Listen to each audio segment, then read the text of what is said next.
So it's a re-upload, ladies and gentlemen. Yes, it's a re-upload. Somehow the audio did not capture. So let's just jump into the news that we have. Okay, sometimes it happens. I actually fuck up sometimes. Okay, so okay, no problem. Okay, so what do we have in this episode? Of course, we're going to talk about some good news, some bad news, some awesome news, and some is like, what the hell are we talking about? IG? Well, yes, I am sorry, but I have to deliver this news to you. So we're going to talk about a lot of stuffs. We're going to talk about Granit Xhaka. We're going to talk about Rodrigo De Paul, Manu Locatelli, a lot of players, of course, linked with Arsenal. But so this episode is actually really interesting because literally a lot of players are being linked to Arsenal. A lot. Okay. So without killing any more of your time, let's just jump into the first news that we have for you guys is about Granit Xhaka, of course. So Sam J. Dean tweets out. He says that asked Granit Xhaka about his Arsenal future. There are always rumors as soon as the transfer market opens, but I don't want to talk about my future. I am 100% focused here with the national team. What happens afterwards? You will then get to know about it. So I'm pretty much sure that he's getting this deal done.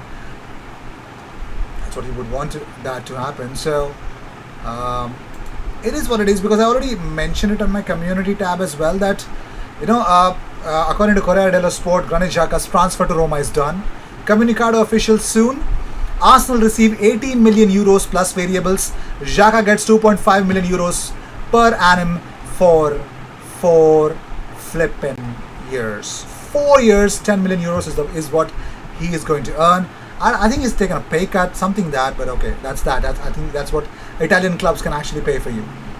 Moving on, so the club Real Madrid zone have reported this. Well, according to Carlos Carpio of Marca, he says that Real Madrid wants young players such as Fede Valverde, Odegaard, Vinicius Jr., Eder Militao, Miguel Gutierrez, and of course Rodrigo Goes to have a leading role. Now, this is the big reason what created a rift between Florentino Perez and Zinedine Zidane. Zidane was quite practical that he wanted some established players, but Florentino wanted, we invested in these young guns. We need to get these players up and running. So that's the whole reason why the whole Zidane thing did not work out. But we'll talk more about it. So the man in the image, of course, spoken about it before, linked with Arsenal again and again.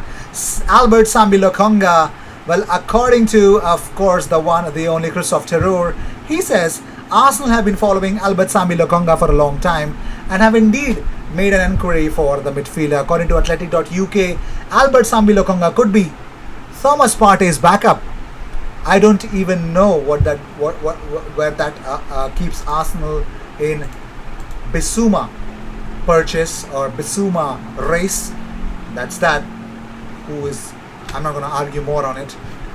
So moving on. So according to Ahmad AFC now on Twitter, he says that I shared an image of Willian stories where a guy actually reports, or rather Willian reports himself that he's in, of course, Orlando in America. So Ahmad asked that member of Willian's environment who is now with him in America in response to his question about Willian's future. The person said, yes, Willian may spend his life in America. And Ahmad reports that he's been linked with Inter Miami. Strong possibilities that Willian is actually, he doesn't need to house hunt.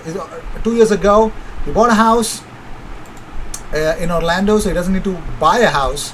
It's pretty much that if Willian and his family, of course, love the atmosphere in America, it's strong possibility that he could land up in MLS this season. Moving on, as spoken about, Tyler Adams. Now this image is when Emil Smith-Rowe was on loan last season at RB Leipzig. So Tyler Adams latest, according to James Benge, he says Arsenal are among the clubs interested in him as revealed by Gunner blog, but rival PA Premier League suitors can offer European football. Release clause in contract this summer. Tyler Adams' versatility makes him a popular target. Now, of course, everyone is excited about Tyler Adams, but here's something that you need to actually learn more about. So, Giles Grimandi actually shared his injury record. So it's really funny.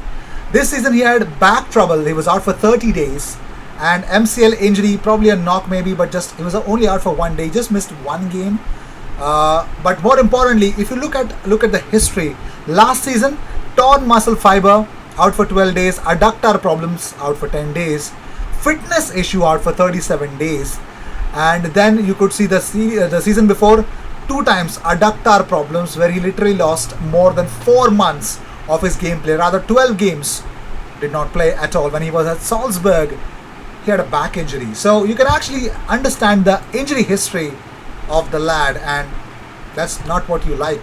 That's not what you would want for a player coming to Arsenal. So I don't know if Arsenal are monitoring this or not, but a wonderful point mentioned by Giles Grimandi. So Arsenal are interested in signing Matt Ryan on a permanent basis. Ryan also has been interested is also interesting a lot of clubs as well. So Matt Ryan, the Aussie international, Arsenal would look to make him the number 2.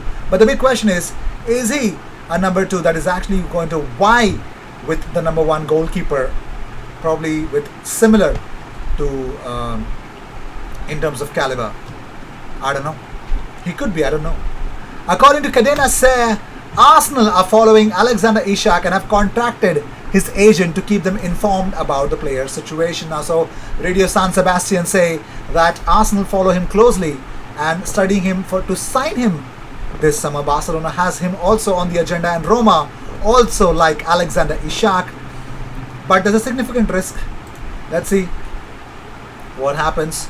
Well, he scored 16 and 17 goals respectively in the last 2 seasons at Real Sociedad. So big possibilities of him coming to Arsenal, but for that there has to be some strong departures, and of course a strong management needs to sign a strong player like this. So Wesley Sneijder has given his peace of mind. Should he, or is he expecting Andre Onana to join Arsenal? He's actually doubting Arsenal would be the right club. Wesley says, I expect him to leave. I think he's a great goalkeeper. I'd rather not see him at Arsenal. It's a nice club, but they've slipped a lot in recent years. I would rather see him play at Real Madrid or FC Barcelona.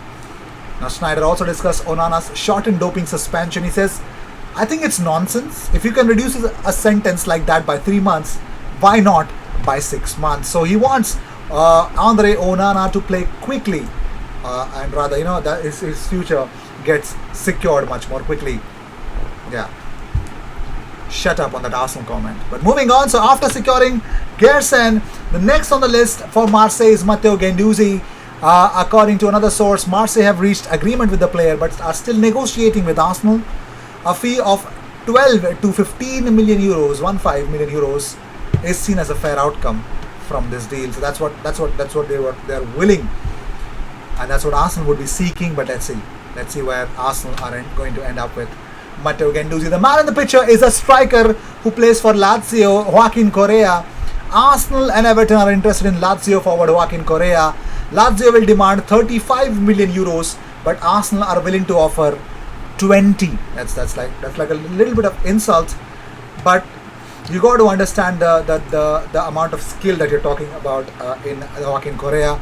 Resurrected his career in Lazio. Decent signing if made, but we need to make some other signings. Where Manuel Locatelli a few weeks ago said, I am open to an experience outside of Italy because there are trains you have to take, and if they are foreign ones, you have to make that choice. Seeing Verratti, Florenzi and Kane succeed, it obviously motivates you. So of course he would want, he's definitely looking a future outside of Italy. Let's see where his future takes him. You never know, eh? And also Arsenal are keeping close tabs on Manuel Locatelli, reports Sky Italia via Football Italia. So strong possibilities of Arsenal landing the midfielder, but it totally rests on some other players as well.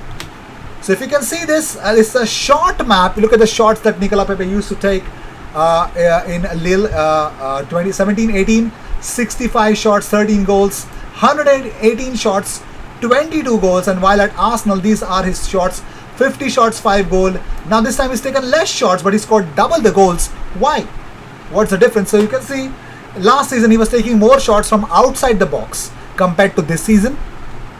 Okay, so this season his shot efficiency is much better than any previous year. He's creating more kill zone shots, so he's getting more and more lethal.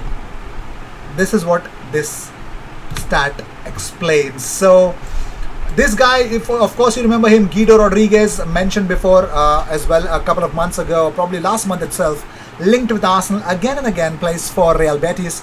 Now, according to another source, and this source is La Raison, they say that Arsenal are interested in Guido Rodriguez. Real Betis would accept around 30 million euros, despite the Argentine having an 80 million euros release clause in his contract.